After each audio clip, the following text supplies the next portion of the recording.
Nah, masuk ke politiknya nih. Nah, oleh karena itu, maka siapapun pemimpin ke depan Harus. harus memiliki setidaknya 4 syarat, Oke. kata Presiden. Pertanyaan pertama. Yang pertama, harus punya nyali, Ah. gitu. Yang kedua, harus berani. Yang ketiga, mesti konsisten. Jadi bertahan dengan kebijakan ini, jangan sampai goyang, jangan sampai gampang dirayu. Ya. Yang keempat, harus bisa berlari. Oke. Ngerti nggak? Harus bisa berlari katanya. Kenapa? Karena ini membutuhkan endurance yang tinggi, membutuhkan apa namanya, nafasnya mesti panjang. Jadi pemimpin berikutnya harus bisa berlari, harus bisa berlari, gitu. harus sehat jiwa raga. Nah, kita ya para pepet langsung menimpali dong, Atau gitu harus kan? Ya kayak calon yang bisa berlari. kayak tadi kan gue sama lu, gue sengaja diem dulu, lu nangkep nggak gitu waktu ngomong berlari. Semuanya juga begitu presiden bicara berlari, semuanya diem langsung nanya gitu. Jadi Pak, ini yang jago lari nih Jago presidennya lari. gitu kan. Ya itu kan kalian katanya yang menafsirkan. Berlari itu maksudnya ya harus kuat karena ini maraton ya, jangka panjang. Ini larinya lari maraton nih gitu kata dia, kata beliau ya. Ya udah langsung kan, Ganjar Pak gitu kan, maksudnya kan to the point gitu, Ganjar Pak gitu. Loh saya nggak ngomong ya, itu kan teman-teman kata dia ya. Tapi nggak ngebantah ya sepengetahuan presiden saya, ya? ya dia menekankan lagi, beliau menekankan lagi, sepengetahuan saya yakin dengan kondisi geopolitik yang ada, capres ke depan, pemimpin ke depan itu harus punya nyali, ditekankan lagi ya, nyali, berani, konsisten, dan bisa berlari. Gitu. Dari 4 ini kan sebetulnya Pak Presiden juga beberapa kali udah pernah menyinggung Pak Ganjar ini nyali dan berani kan sebetulnya ya Mas ya. Kalau Ya, flashback ke belakang ya di acara PDIP betul, misalnya. saat ini ya, saat lagi deklarasi Iya. Mas Ganjar juga sempat bicara tentang nyali. Sekarang nambah lagi berlari. Ya, ini kita coba menghubungkan, Mau coba akhirnya kan menghubungkan. connecting the dots nih gitu ya. Oh iya benar juga, waktu itu kan beliau mengatakan pemimpin berani bernyali itu Mas Ganjar. Tapi sekali lagi ya, ini adalah konstruksi berpikir kita. Sumbernya langsung dari presiden. Tapi saat itu bukan juga- katanya, saat tapi itu juga langsung dari presiden. Mas ya. Prabu dan teman-teman Pemret lain juga langsung ke sana ya, arahnya langsung. Sama, semuanya tentu akan ngejar ini Pak gitu. Bahkan juga sekaligus wapresnya. Wapresnya berlari Sandi gitu kan. Ya beliau ketawa aja ngakak gitu kan, hahaha gitu. Tapi ya itu ditekankan lagi, itu teman-teman Pemret memang suka nakal-nakal teman Pemret kata dia gitu, kata beliau.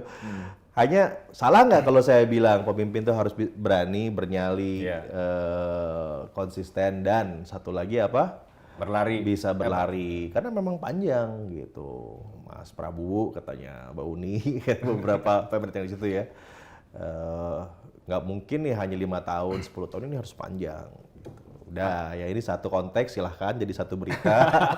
Khasnya Pak Jokowi memang begitu ya, ngasih Ya, sinyal. memang beliau Kita kan disuruh mikir sendiri. paling jago. Kalau saya sih ngelihat presiden ini seharusnya digelari Profesor Semiotika. Oh, Karena paling jago ngasih kode. iya ngasih simbol. Jadi nggak perlu lewat apa-apa lagi, ini udah doktor, profesor semiotika gitu.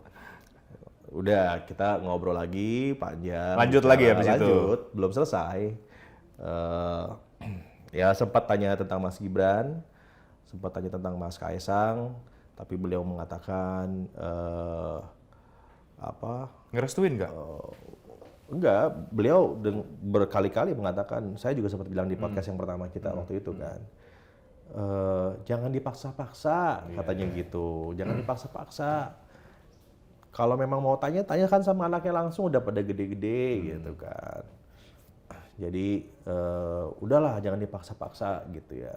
Setiap bicara tentang Mas Gibran, terutama Mas Gibran ya, beliau ngebelokin lagi ke yang lain. Artinya memang beliau tidak nyaman ditanya tentang Mas Gibran ya gitu. Kalau saya ngelihatnya begitu.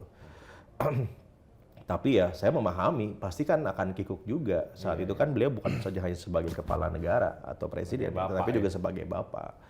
Jadi lebih baik ya ditanyakan langsung kepada Jadi Mas Pak Gibran. Jokowi itu 2 kali pertemuan yang Mas Prabowo rasain langsung, Pak Jokowi agak menghindari kalau ditanya-tanya Mas Gibran itu maju nggak sih cawapres gitu-gitu ya. Itu sih saya konfirmatif ya, gitu ya. Beliau memang mencoba untuk tidak mengarah ke situ, gitu ya. Kalau kita tanyakan lagi, Pak ini kan kayaknya ekonomi ini pertumbuhannya sekarang memusat ke Solo nih, gitu kan.